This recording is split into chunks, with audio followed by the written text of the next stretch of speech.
তাহানিক এখন গ্রামগঞ্জের লোক বুঝেই না। কেউ একজন বুঝেন গো তাহানিক? আলেম ওলামা বাদে তাহানিক কেউ আপনারা বুঝেন? হ্যাঁ ঠিক বলেছেন, মিষ্টি জিনিস বাচ্চাটার মুখে দিতে হবে। একজন ভালো বুজুর্গ পরেশগার ব্যক্তির কাছে ওই বাচ্চাটাকে নিয়ে যেতে হবে। নিয়ে গিয়ে বলতে হবে খেজুর ভালো করে চিবিয়ে চিবিয়ে ওই বাচ্চাটা তালুতে লাগিয়ে দেবে, চুটুস চুটুস করে চুষতে থাকবে, খেতে থাকবে। আর তার জন্য একটু বরকতে দোয়া করে দেবে, তার জন্য একটু দোয়া করে দেবে। এটাকে বলা হয় তাহানিক। কিন্তু এখন বর্তমান যে সমাজ, ভালো আদর্শ বুজুর্গ পাওয়াই কঠিন, নয়। সবার প্রায় কারো মুখে দেখবেন খৈনি ভরে আছে, কেউ আবার বিড়ি খেয়েছে, কেউ আবার গুটকা, কেউ আবার বিভিন্ন জিনিস খেতে রয়েছে। কার কাছে নিয়ে যাবেন গো? আলেম ওলামা তাও যে সাধারণ পাবলিকের কথা বাদ দিয়ে হুজুরেরাও এখন খাচ্ছে, তো কার কাছে তাহানিক করাবেন? এখন যদি আপনি বলেন যে যাক ওই মৌলানা সাহেবের কাছে নিয়ে যাইতো, তো দেখবেন মৌলানা সাহেব রাত্রে লুক্কু লুক্কু আবার গুল করছে। তাহলে কার কাছে তাহানিক করাতে নিয়ে যাবে? একজন ভালো বুজুর্গ পরেশগার ব্যক্তির কাছে বাচ্চাটাকে নিয়ে গিয়ে একটু খেজুরটাকে চিবিয়ে চিবিয়ে তার মুখে দিয়ে দিবে। তো এখন যদি ও যদি গুল ঘুষে থাকে, ও যদি খৈনি খেয়ে থাকে, ও যদি বিড়ি খেয়ে থাকে, ও যদি জর্দা দিয়ে পান খেয়ে থাকে, তাহলে এই ছেলেটার জন্য, এই ছোট বাচ্চাটার জন্য যদি খেজুর চিবিয়ে দেয়, বিষ তার মুখে যাবে না? তাহলে এই তাহানিক হচ্ছে একটি সুন্নাত। এই বাচ্চা জন্মের পরে প্রথম কাজ হচ্ছে আপনাদের তাহানিক করাতে হবে। বাচ্চা জন্মের 2-3 দিন পরে তাহানিক করাতে হবে। এরপরে চলুন সপ্তম দিনের দিন, যদিও তো বাচ্চা জন্মের, তারপরে আপনারা নামও রাখতে পারেন। 7 দিনের দিন নাম রাখতে হয়, আগেও আপনারা নাম রাখতে পারেন।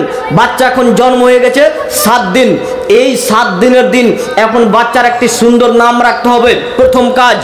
দ্বিতীয় নম্বর কাজ হচ্ছে 7 দিনের দিন বাচ্চাটার জন্য আকিকার ব্যবস্থা করতে হবে। ছাগল অথবা ভেড়া বা মেষ, আল্লাহ রসুল বলছেন দুম্বা, এইসব প্রাণী দিয়ে আপনাকে আকিকা দিতে হবে।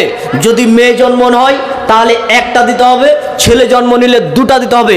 অর্থ সম্পদ যদি কম থাকে, বাচ্চা ছেলে যদি জন্ম হয় 1টা দিলেও হয়ে যাবে, কোনো সমস্যা নেই। কথা বুঝে এসছে?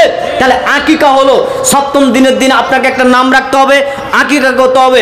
আরেকটি গুরুত্বপূর্ণ কাজ যেটা আমাদের সমাজে করেই না, আর ডাক্তারও মানা করছে, সেটা হচ্ছে 7 দিনের দিন তার শরীরকে পরিষ্কার করতে হবে, নোংরা আবর্জনা সব পরিষ্কার করতে হবে এবং মাথাটাকে কামিয়ে দিতে হবে।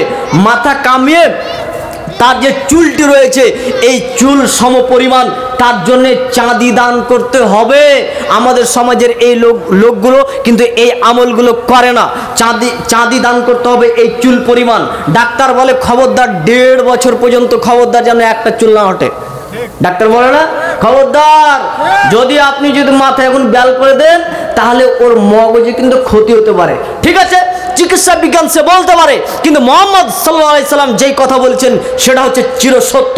আমাদের মা দাদিরা সেই যুগে বাচ্চা লালন পালন করেছে, এখনো চাচা দেখেন এখনো সে কালায় রুটি খায়, আবার সেই চলছে, সুগারই হয়নি।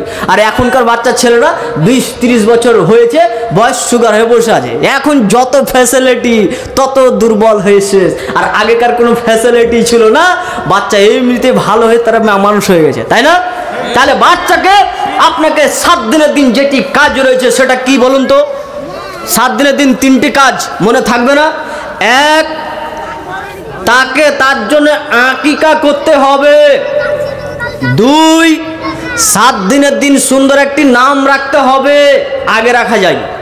3, 7 দিনের দিন তার চুলকে কামিয়ে ব্যাল করে দিয়ে চুলের ওজন যতটা হবে তত পরিমাণ চাঁদি দান করতে হবে।